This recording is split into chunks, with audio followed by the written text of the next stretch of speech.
I want you to have your Bible, so you look at the screen momentarily from the book of Deuteronomy, chapter 2. We're going to begin with verse 1, and then we're going to skip down to verse 24. We're not going to read all these verses. Deuteronomy chapter 2, verses 1 through 3, then we'll go to verse 24. The word of the Lord says, "Then we returned and took our journey into the wilderness by the way of the Red Sea, as the Lord spake unto me, and we compassed Mount Seir many days. And the Lord spake unto me, saying, Ye have compassed this mountain long enough. Turn you north."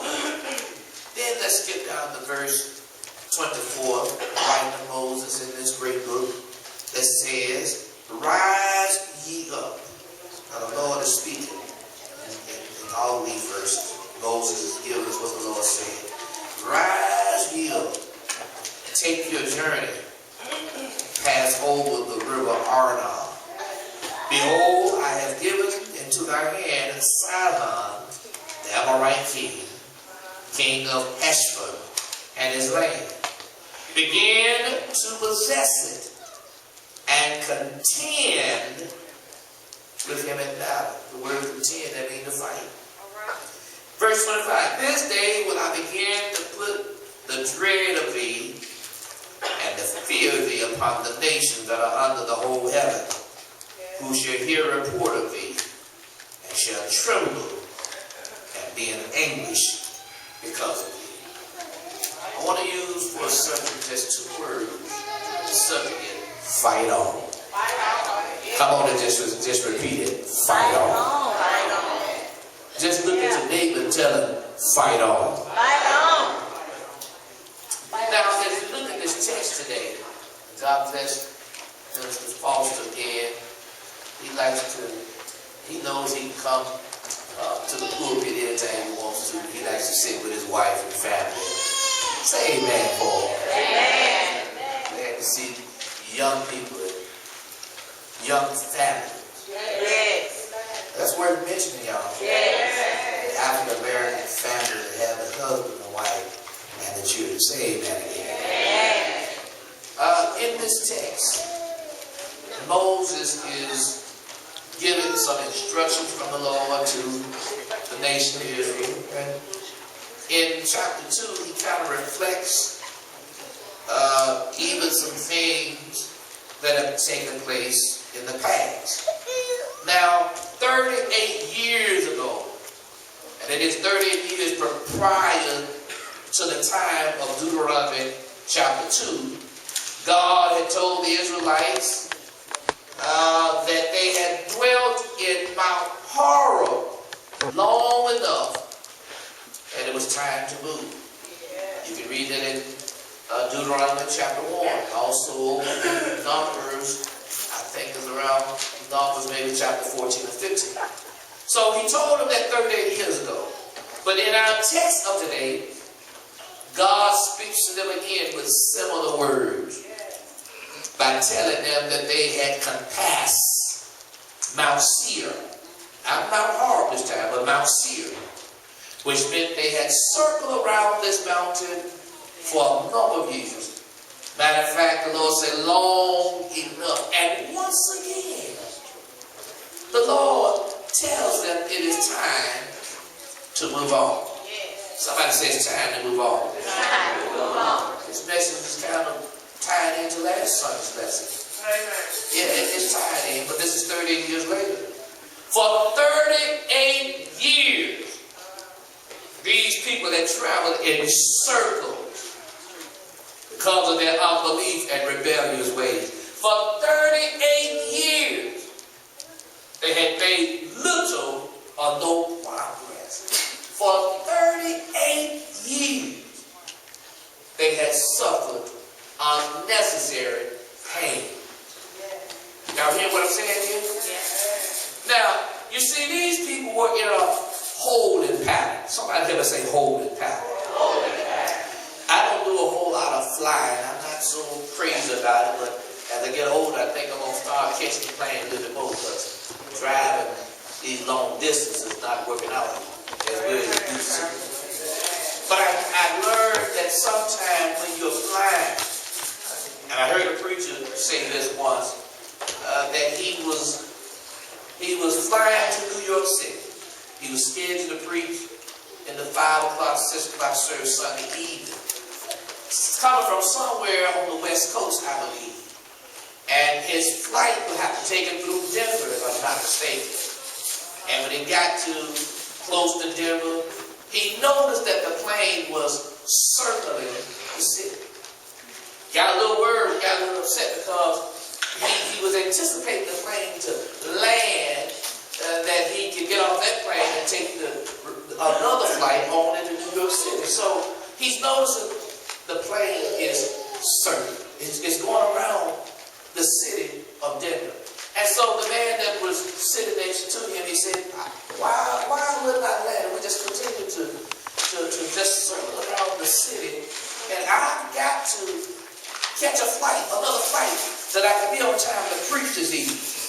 And the man told, don't worry, preacher. Say, you're in a holding pattern. Say that what no doubt has occurred is the fact that down there in the airport, no doubt there are too many planes that are taking off and landing, and there's not enough room for the pilot to land the plane now. So he's just going in a holding pattern. And when there's an available lane, then the plane will land. And he was concerned, he said, because now I got to catch the flight at a certain time. When I miss my connecting flight, he said, no. He said, your name is on schedule for the next plane. And that plane cannot take off until this plane lands and gives you time to go to the next plane. Now, they were in a holding pattern. And may I say to you today that some of you are actually in a holding pattern. Come on, let me say a holding pattern. And God has some of us in a holding pattern for different reasons.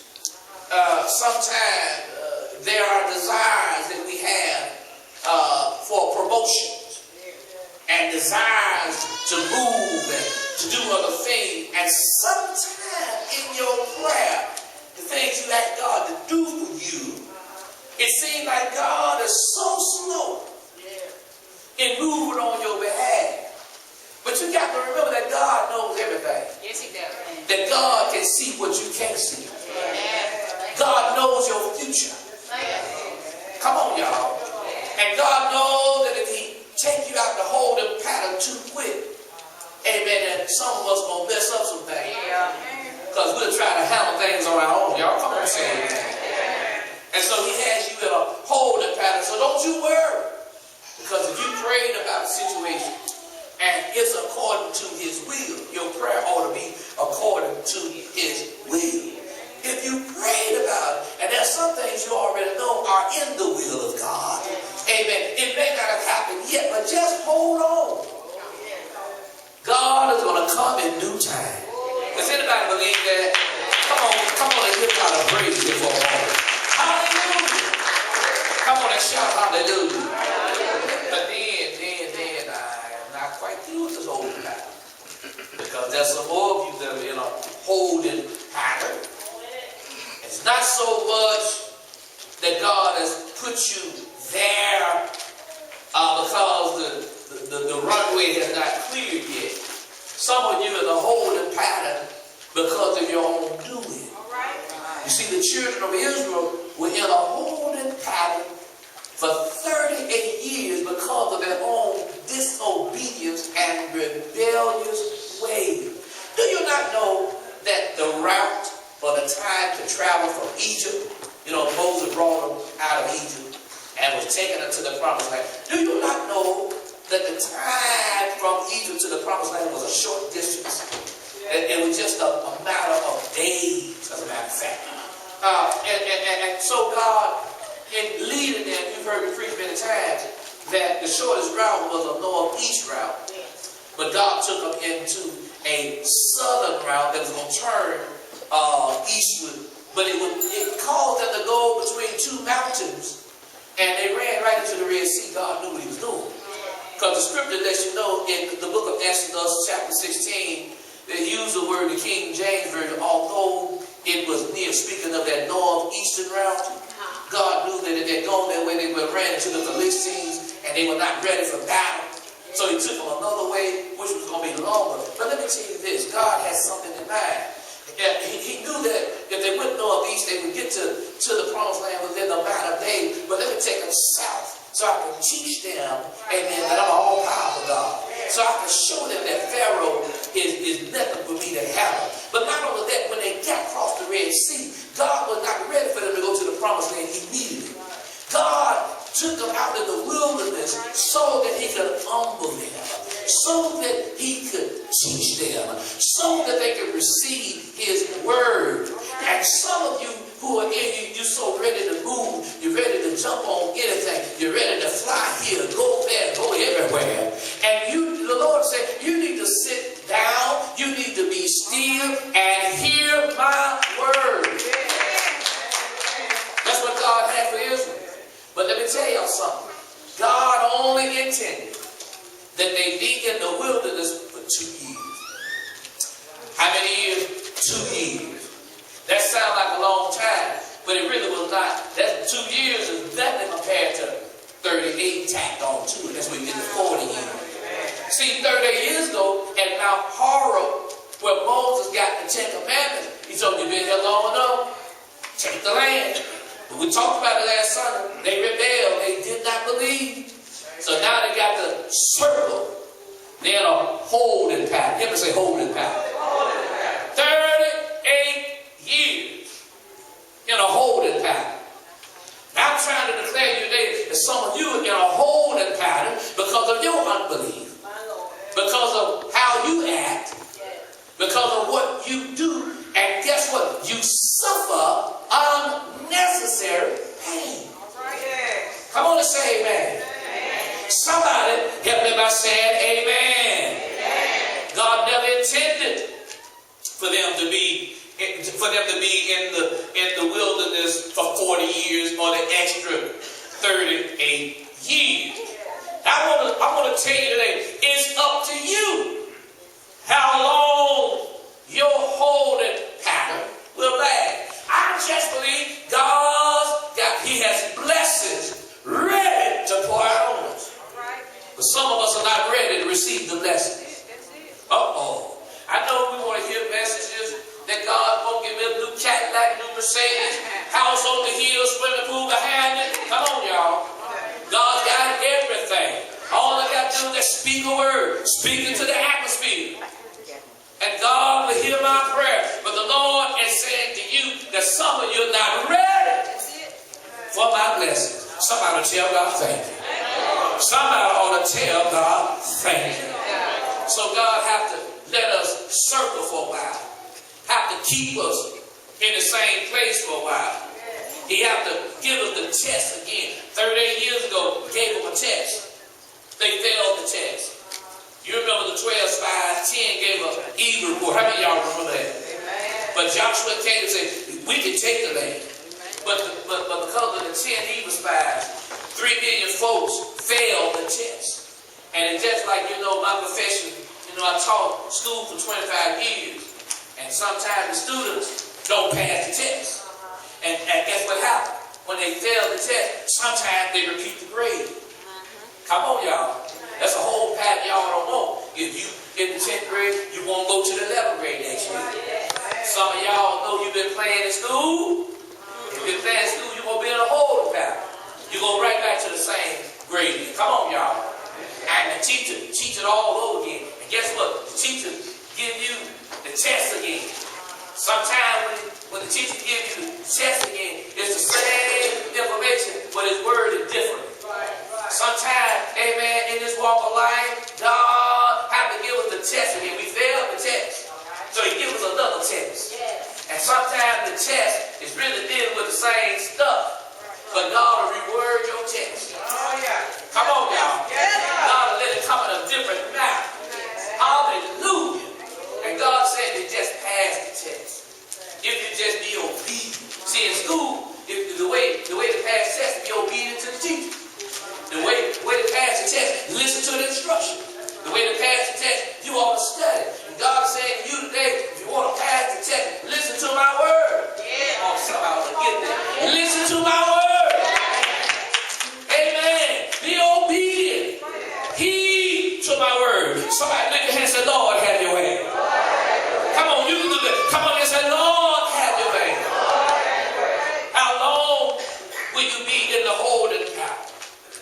Anybody want to go to the land that floweth with milk and honey?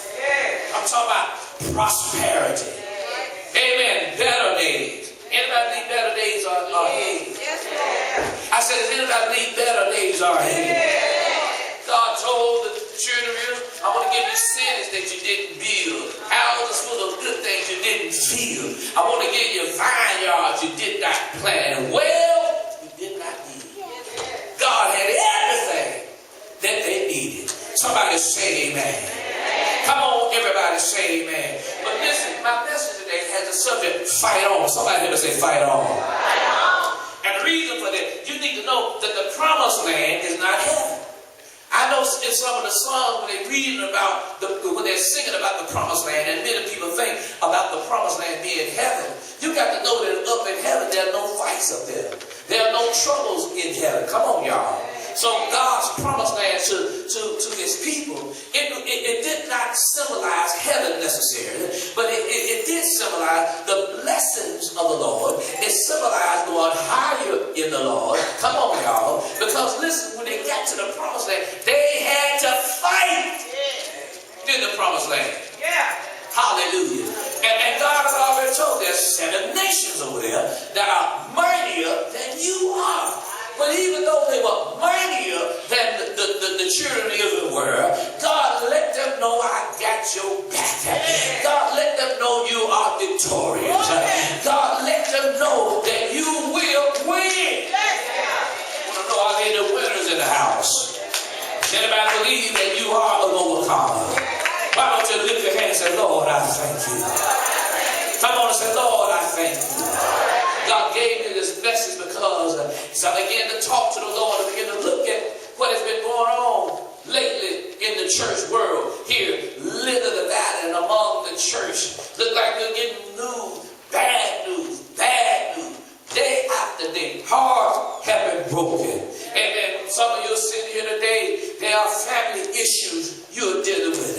Some of you here today, there is trouble on your job. Some of you who here today, you may have some situation in your finances. You need to understand that the devil is trying to discourage you with bad news. The devil is trying to steal your joy.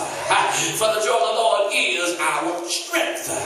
And so through discouragement, he's trying to stop it. But the Lord gave me the message to tell you to fight on.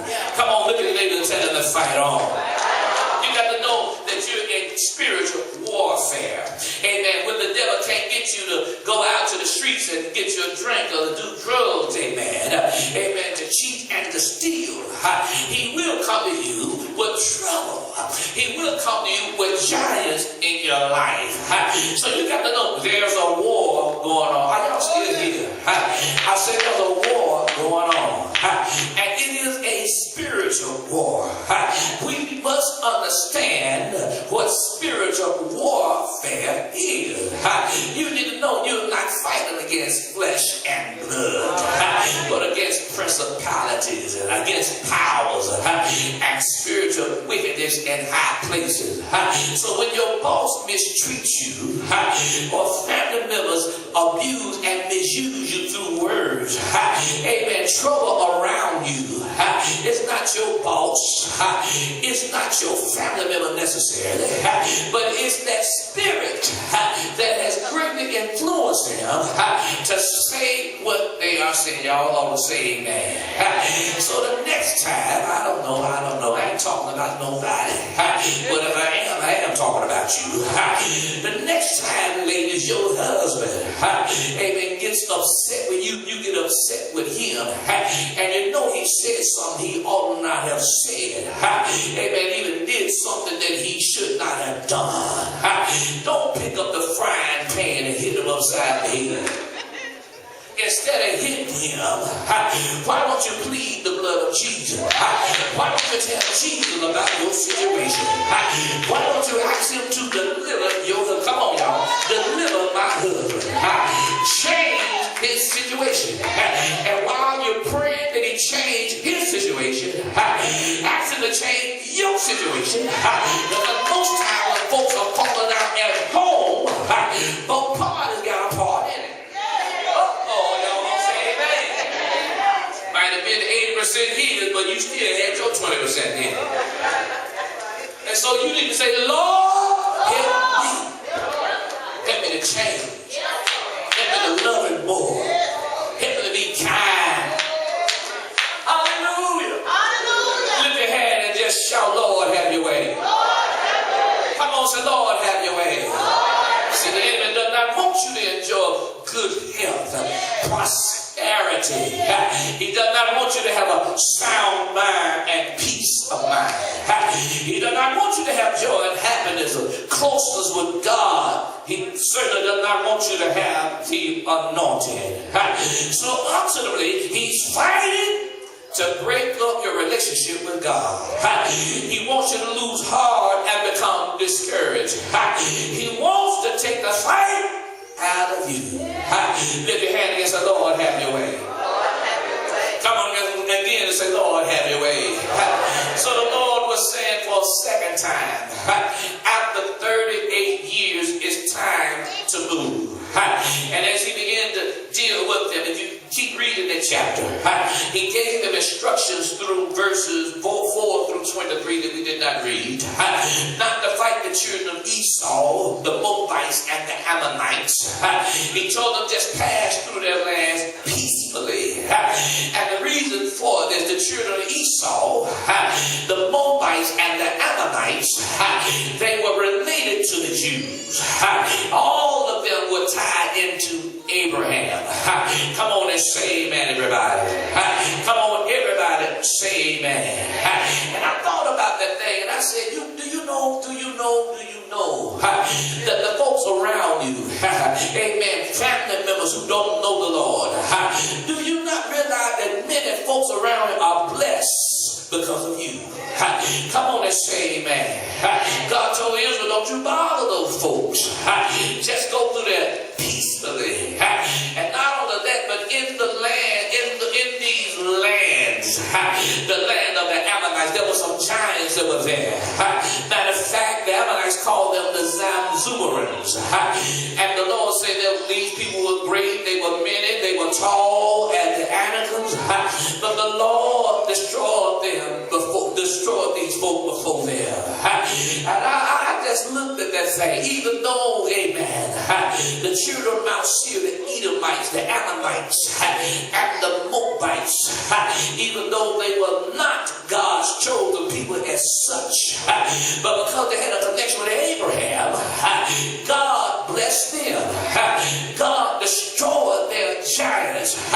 So I'm telling you to fight on.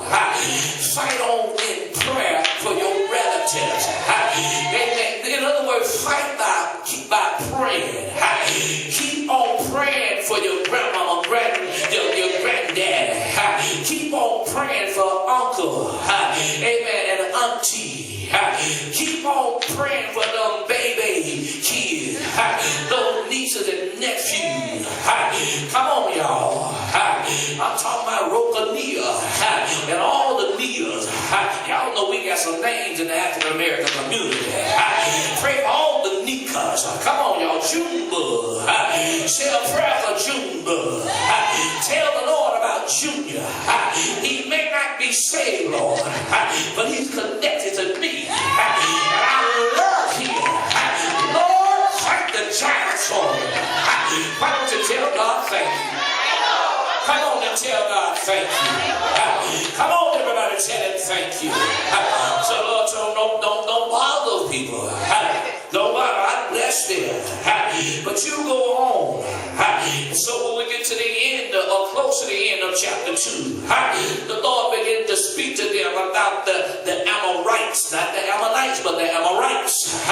And he told them, behold, I've given into thy hand Sihon, the Amorite king of Heshbon. I've given you his land. The Lord said, begin to possess it and contend with him in battle. So the Lord will let them know there's a war that's going to take place. But you need to contend. You need to fight this man in battle. Come on and tell God thank you. Come on and tell God thank you. The record lets me know that before they got there, Moses actually sent messengers messengers to King Sihon, requested that he would pass through his land. He told them that we'll stay on the highway, and when we pass through your towns and cities, we're not going to bother you. As a matter of fact, we're going to buy from you. It's going to help your economy, because we're going to buy meat and water from you. But when Sihon got the message, he refused what Moses had requested of him. Got his army together to stop Israel. You need to know that Israel was now going into the promised land. I know most times we look at this thing and believe that Israel did not enter into the promised land until they crossed the river Jordan and destroyed Jericho. But I want you to know Sihon, king of Heshbon, east of the Jordan River, was within the land that God promised Abraham. Most of the time we say that Moses never got to the promised land. That's not what the Bible said. God told Moses that he would not cross over, yes, but he was speaking about the Jordan River. So he allowed him to climb into the mountain of Moab, and he let him look eastward and northward, southward. He let him take a survey of the promised land. Must have opened his eyes in the spirit, because he let him look a great distance as to the blessing that God had for his people. Come on and tell God thank you. So I want y'all to look at the story again. They were already here when they got to Sihon. Why don't you tell God thank you? And it seemed like Moses was not going to attack him right away. But the man had the nerve to get his army together and to try to stop the progress of God's people. And I want to tell you today that many times when the Lord has given you a word to move on and to fight, the enemy is going to do all he can to stop you. So it's time for you to pick up your weapon and fight. Come on and tell God thank you. Come on and tell him thank you. Sihon got ready to fight, got his army together, but the Lord had already told them, behold, I have begun to give Sihon and his land before thee. He told them again to possess that thou mayest inherit his land. Why don't you tell God thank you? Come on and tell God thank you. God has said get up and fight. I know we got some bad. What happened 38 years ago? How we disobeyed the Lord. And when we disobeyed the Lord, we went through pain and turmoil. Not only did we go through pain and turmoil, but after we didn't go, we decided we would fight on our own. Go back and read it. We would fight on our own 38 years ago. And the Lord told us not to do it. And we did it anyway. And because we went on our own, we lost the battle. Maybe in the back of the night, here we go again. Lord, I just wonder, will we have victory this time? And some of you are sitting here today, you're standing still. You won't move forward or backward because you're wondering, Lord, can I make it? Will I be victorious? But the Lord is saying, it's time to fight. I know you had some bad years behind you, and some of you didn't do what I told you to do the first time. All you got to do is just repent and say, God, I'm sorry. And now, Lord, I'm ready. I'm ready to fight. I'm ready to walk into my victory. I'm ready for my blessings. I'm ready for the cities that I didn't build. Houses full of good things that I did not feel.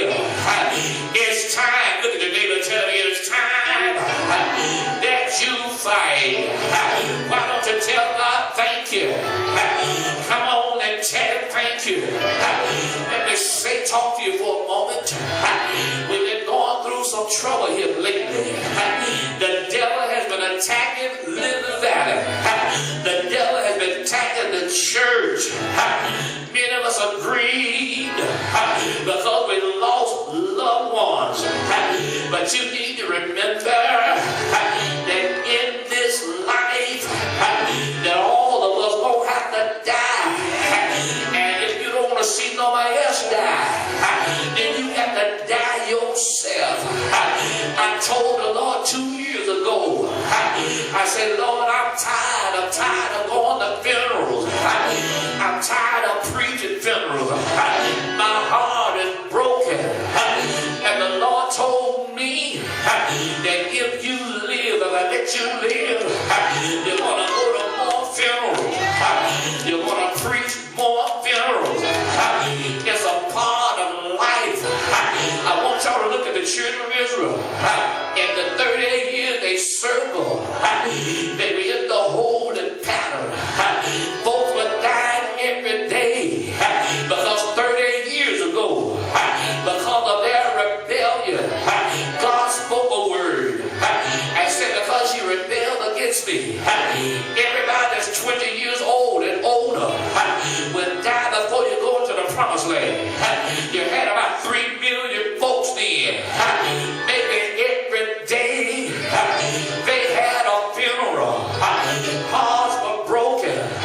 Don't you know the folk were crying? I come to tell you today, in the midst of our grief, in the midst of all the funerals, in the midst of hearing bad news, God is saying to get up. You might have the tears coming down your cheeks, but get up. Your heart might be broken right now, but get up, because you're yet alive. Get up, because you are a soldier. Get up and go back to the battlefield. Get up and fight. You gotta fight the good fight, the good faith of fight. Come on and shout, yeah. The good fight of faith. It's time. I say it's time to go to the battlefield. If you get busy on the battlefield, it means you're praying. If you get busy on the battlefield, it means you read your Bible. If you get busy on the battlefield, it means you'll come to church. And I just believe through prayer, reading your Bible, coming to church, and telling the world that Jesus saved. I believe joy. Somebody get excited with it. I believe joy will begin to bubble on the inside. Yes, yes, God will restore. He will restore your peace. God will restore your joy. God will lift you up. Yes, He will. Bring you out of the dungeon of despair. Bring you out of the dungeon of sadness, and gloom. God knows how to heal. He's a healer of broken heart. He can heal your mind. Peace in your mind. Yeah. Why don't everybody lift your hand? I'm going to stop for a moment. Lift your hand and say, Lord, touch my mind. And matter of fact, this time put your hand on your head and say, Lord, touch my mind. Lord, heal my mind. Heal my mind. I've been bombarded in my mind. Lord, I've been troubled in my mind. All this bad news, but heal my mind. Touch me now, Lord, where I heard. Help me, Lord. Somebody said, help me, Lord. I need your help. Help me, Lord. I need your blessing. I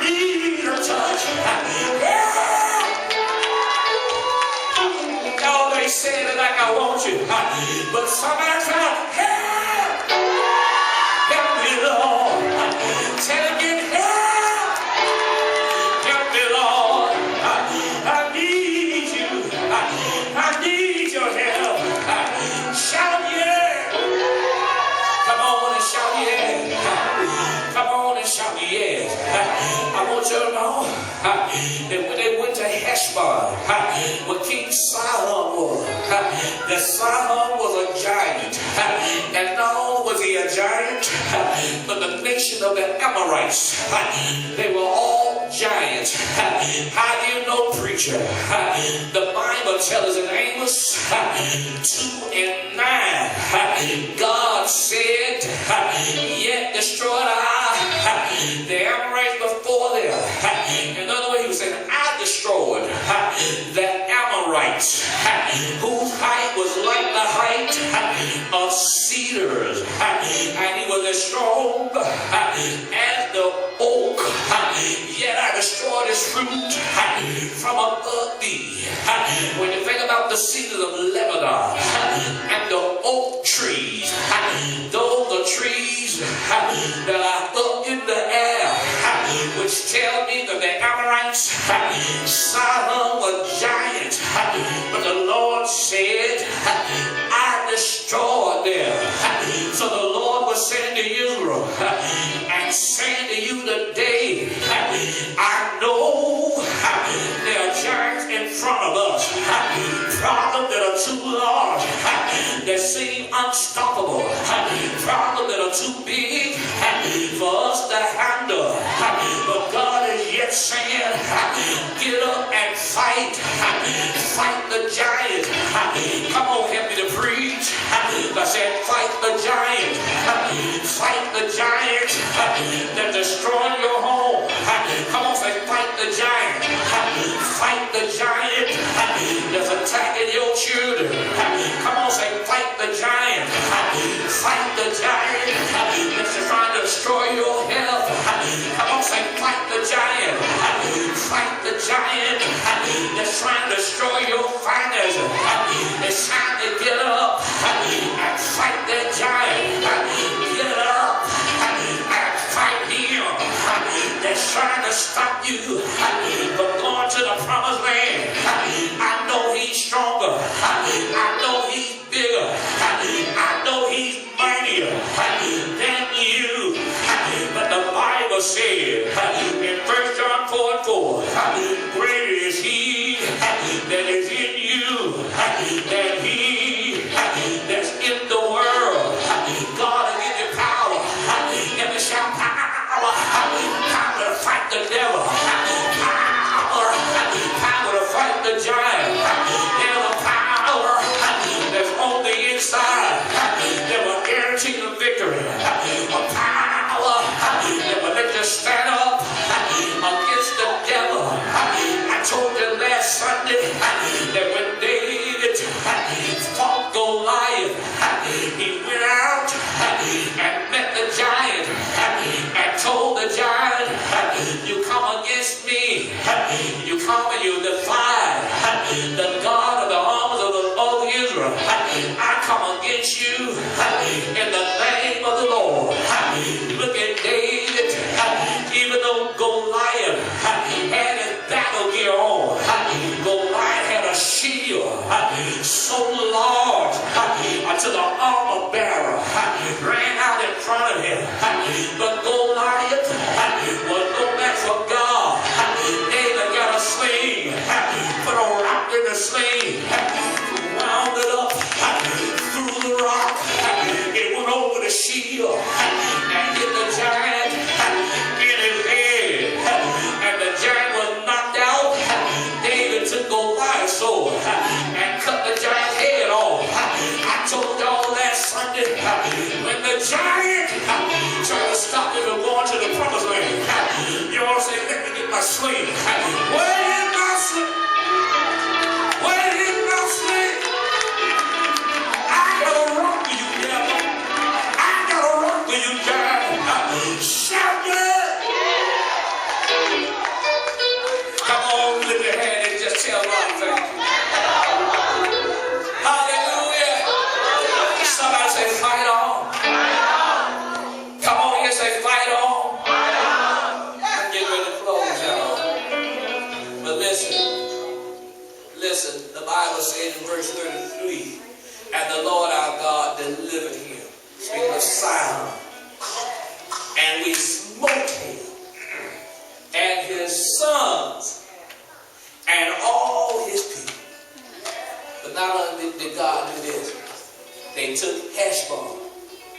king city.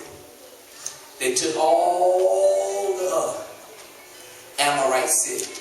Look what God said. I'm going to give you cities you didn't build. Y'all see how it fulfilled? I'm going to give you houses full of good things you didn't feel. Oh, it is something. The house was already there. The city was already there. They defeated their enemy and took over their city and took over their land. They got their cattle. God knows how to fix his folks up, y'all. Come on, say amen. Amen. I'm closing this message, but help me say fight on. Fight on. Because guess what they had to do? Simon had a brother by the name of Og. Og was over in the next little country. King Og of Bashan. How big was Og? You go and read, it tells you that he had a bed made out of iron. And this bed was so big. And you go and read it. I thought I had that scripture in my note, but then I forgot to put it there. It was so big until the bed, I think I remember. King James used the word cubits. But Og's bed, when you translate cubits into inches and feet, you'll find out his bed was 18 feet long. 18 feet long. And 9 feet wide. Made out of iron. The pew y'all sitting on is 14 feet long. And that means that every one of you could actually lie down on that pew. In many cases, 2, sometimes 3 of you are. This bed was 14 feet long. 18. From the end of that pew to this pew, 14. You had to come on over here. Something about right here. 18 feet. I look that way. You stand up and be a tall man. They believe that Og was probably about 18 feet tall. Bishop Patterson, in his lifetime, Bishop G. Patterson, you say Goliath, that David faced, he was a baby giant. Because he was over 9 feet 9 inches tall. Og 18 feet tall. Some giants they believe were 25 feet. 30 feet, they were in the promised land. See, the devil has strategically placed these folks in the promised land to stop God's people from getting what God said to do to them. And I'm just trying to tell you, you got to fight. Because the devil was placed up strategically in your life to discourage you, to huff and puff. See, the devil wants to be the big bad bull. But if you do what God tells you, God will put you in a brick house. Oh, yeah. These children they don't even teach the 3 little kids. No, he helped and puffed. First big house was made out of straw wood. Next one was made out of wood. He blew that house in. When he got to the 3rd house, brick house. Up and they puffed. Didn't do the thing with the brick house. God will put you in a brick house. Somebody get excited. God will bless you.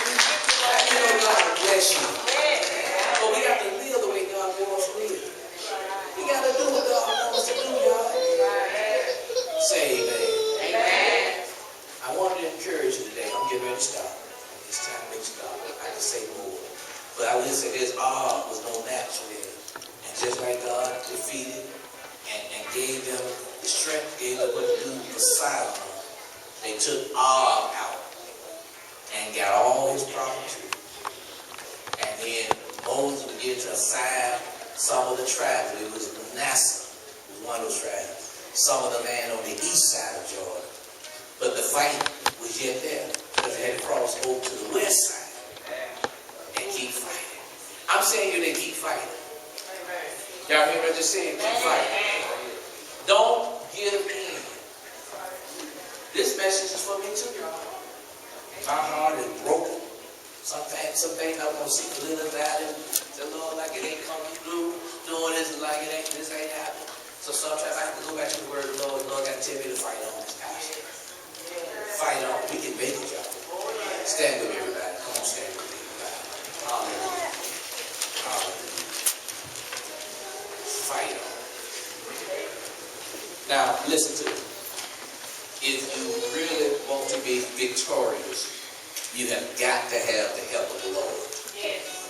And in order to really have his help, and you have complete confidence in him, to make a build your faith, you need to have a relationship with him.